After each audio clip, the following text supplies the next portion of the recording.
আসসালামু আলাইকুম প্রিয় ভাইরা। করিলে যত্ন মেলিবে রত্ন, এটাই বাস্তব। এই যে দেখেন, এই কমলা গাছটা আমি জিও বেগে যখন লাগাইছিলাম আপনাদেরকে ভিডিও দিয়েছিলাম। কমলায় যে এদিকে আলহামদুলিল্লাহ ফল চলে আসছে, অনেকগুলো ফল চলে আসছে এখানে। তো যেই কারণে আজকের ভিডিওটি করা। আপনাদের সালে ভাই তো কোনো একটা কারণ ছাড়া ভিডিও করে না, এটা সবাই জানেন। গাছটা দেখেন কত সুন্দর নতুন ডগা দিয়েছে। তো এখন নতুন ডগা কি করছে, পোকা দেখেন অনেক সময় যে খেয়ে ফেলতেছে। লেদা পোকা অনেক সময় নতুন পাতাগুলা খেয়ে ফেলে, বা পাতা কেকু ছোট ছোট যে নরম জাতীয় পোকাগুলা যে পাতার ভিতরে থাকে, ওরা পাতাগুলা খেয়ে ফেলে। দেখা যাবে না এখানে নেই পোকা।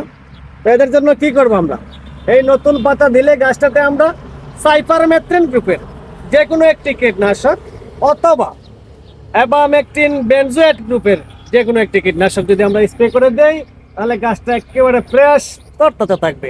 ভালো থাকবেন, আল্লাহ হাফেজ।